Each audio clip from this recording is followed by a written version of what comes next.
आप यह तो समझ ही गए होंगे कि बैंक कर्ज देकर देश में पैसे की मात्रा बढ़ा देता है। पर क्या आपको पता है कि कर्ज का ये पैसा बैंक आपकी ही जेब से चुराते हैं। उदाहरण से समझते हैं। मान लो कोई चीज़ 100 रुपए की आती है और अब बैंकों ने नया पैसा बनाकर दे दिया, जिससे देश के पैसे की मात्रा मान लो 10% बढ़ गई। पैसे की मात्रा बढ़ने से चीज़ों की मांग भी बढ़ जाती है। ये तो स्वाभाविक है। और क्योंकि बैंक मांग और आपूर्ति के संतुलन के हिसाब से तो कर्ज नहीं देता। तो ऐसे में अगर देश में उत्पादन के क्षेत्र में निवेश का या कर्ज का पैसा न लगे तो ऐसे में मांग तो बढ़ जाती है, पर उस माल की आपूर्ति नहीं हो पाती। अब वह चीज़ जो पहले 100 रुपए की आती थी उससे महंगी मिलेगी। इसे महंगाई कहते हैं। और अब अधिकतर चीज़ों की कीमत बढ़ जाए तो उसे पैसे का अवमूल्यन कहते हैं। ऐसे में आपकी जेब या बैंक खातों में रखे हुए 1,000 रुपये अंक के रूप में तो 1,000 ही रहेंगे, परंतु उसका मूल्य गिरकर कम हो जाएगा। आपकी जेब से चुराया यह मूल्य ही बैंक कर्ज के रूप में देता है। इस तरह से पैसा तो आपका और हमारा, परंतु इसका ब्याज मिलेगा बैंक को। अगर यही पैसा सरकार बनाती तो मांग के साथ आपूर्ति की जिम्मेदारी भी उसकी होती और महंगाई कम करने के लिए उत्पादन के क्षेत्र में पैसा निवेश करना सरकार की मजबूरी होती, जिसकी वजह से महंगाई बहुत कम होती। और अगर थोड़ी बहुत होती भी तो देश के लोग उसे टैक्स समझकर स्वीकार कर लेते। परंतु आज तो महंगाई टैक्स सरकार नहीं बैंक लगाते हैं, जिसका मूल्य आंका जाए तो लाखों करोड़ों रुपए बनता है। बैंकों को हम पर टैक्स लगाकर हमारे पैसे चुराने का अधिकार किसने दिया? हर कोई कहता है कि मुझे देश का प्रधानमंत्री बना दो, मैं महंगाई कम कर दूंगा। पर सच तो यह है कि कोई भी व्यक्ति देश का प्रधानमंत्री बन जाए या किसी भी पार्टी की सरकार आ जाए, बिना इस व्यवस्था को बदले महंगाई को काबू में नहीं लाया जा सकता। केंद्रीय बैंक का काम। केंद्रीय बैंक का एक महत्वपूर्ण काम देश में पैसे की मात्रा को नियंत्रित करने का है, जिसे वह 3 मुख्य प्रक्रियाओं के माध्यम से अंजाम देता है। ओपन मार्केट ऑपरेशन द्वारा, इसे हम पहले समझ चुके हैं। अगर भारतीय रिजर्व बैंक को देश में पैसे की मात्रा बढ़ानी होती है तो वह ओपन मार्केट ऑपरेशन के द्वारा बाजार में उपलब्ध भारत सरकार के बॉन्ड खरीद लेता है, जिससे बाजार में पैसा आ जाता है और बैंक इस पैसे को अंश रिजर्व प्रक्रिया से कई गुना बनाकर देश में पैसे की मात्रा बढ़ा देते हैं। और इसके विपरीत अगर रिजर्व बैंक को पैसे की मात्रा घटानी होती है तो वह ओपन मार्केट ऑपरेशन के द्वारा भारत सरकार के बॉन्ड वापस बाजार में बेच देता है, जिससे बाजार में से पैसा कम हो जाता है और बैंकों को भी उसके अनुसार इसके कई गुना पैसे की कमी करनी पड़ती है, ब्याज दर नियंत्रित करके। जब भारतीय रिजर्व बैंक को देश में पैसे की मात्रा बढ़ानी होती है तो वह बैंक को दिए जाने वाली ब्याज दर कम कर देता है, जिससे बैंक लोगों को दिए जाने वाली ब्याज दर कम कर देता है। ऐसे में ये आशा की जाती है कि अगर ब्याज दर कम होगी तो आम लोगों द्वारा ज़्यादा कर्ज लिया जाएगा और ज़्यादा कर्ज मतलब नया पैसा बना और देश में पैसे की मात्रा बढ़ जाती है। और इसके विपरीत अगर रिजर्व बैंक को देश में पैसे की मात्रा घटानी होती है तो वह बैंकों को दिए जाने वाले कर्ज की ब्याज दर बढ़ा देता है, जिससे कर्ज महंगा हो जाता है तो लोग कम कर्ज लेते हैं और साथ ही साथ लोग पुराने कर्ज भी चुका देते हैं। इसके कारण देश में पैसे की मात्रा कम हो जाती है।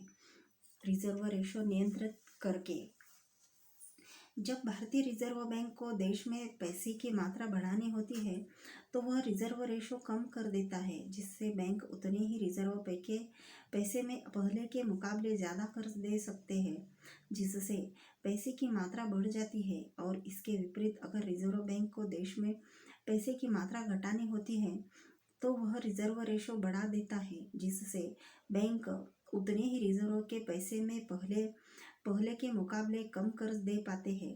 और पुराना कर्ज चुकने की वजह से देश में पैसे की मात्रा कम हो जाती है।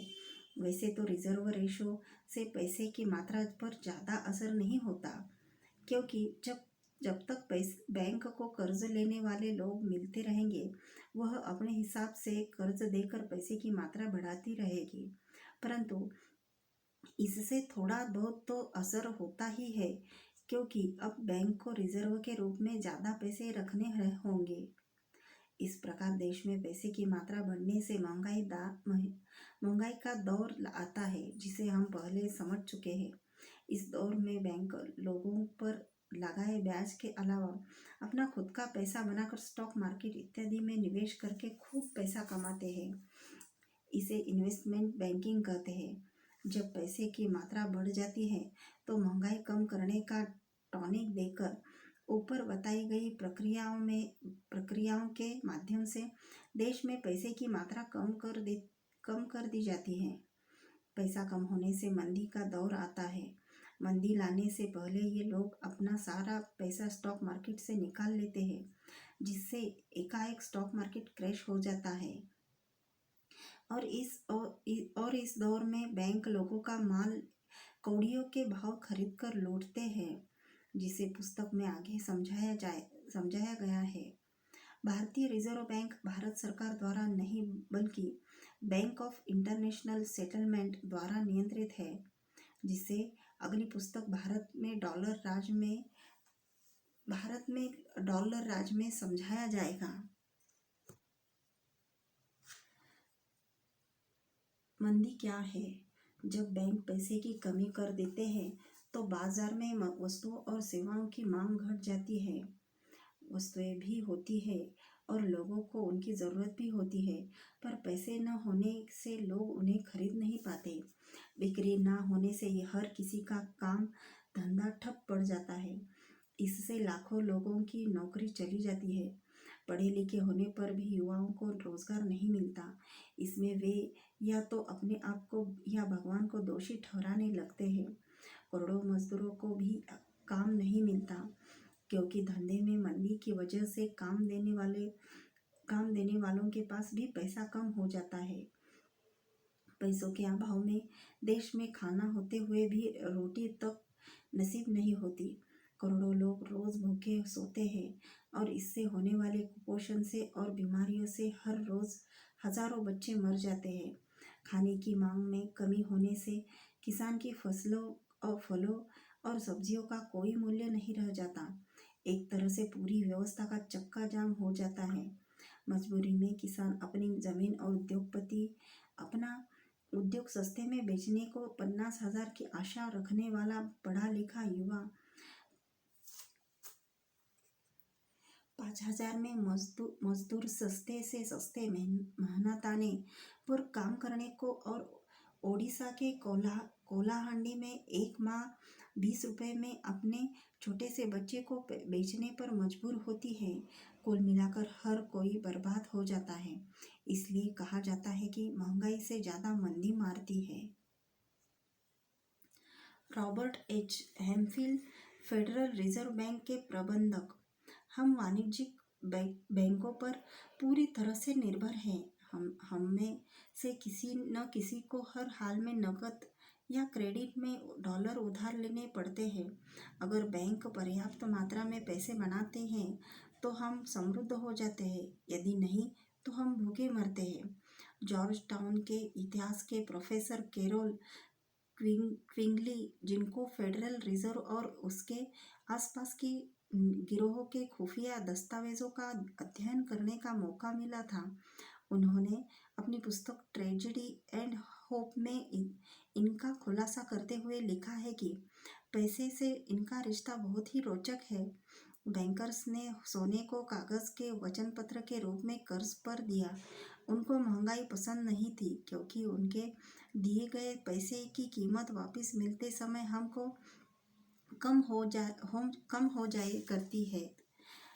जबकि मंदी के दौरान उनके पैसे की कीमत बढ़ जाया करती थी। लेकिन मंदी एक बहुत ताकतवर हथियार है। यह उत्पादकों के लिए बहुत घातक होती है।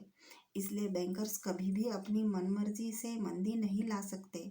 वे मंदी का प्रयोग सिर्फ ताकत को केंद्रित करने के लिए करते थे और इस दौरान संकट में फंसी संपत्तियों को बहुत सस्ते में खरीदते थे। उनके सामने एक धर्म संकट ये था कि उनके कर्ज देने की प्रक्रिया स्वाभाविक रूप से महंगाई को जन्म देती थी। अपने बैंकिंग व्यापार को चलाने के लिए उनको अपनी मंदी लाने की इच्छा के विपरीत जाना पड़ा, क्योंकि बिना कर्ज बांटे उनको कोई आमदनी नहीं होती। इसलिए बैंकर्स ने व्यापारियों और सरकार को दो मुख्य बातों के लिए मना लिया।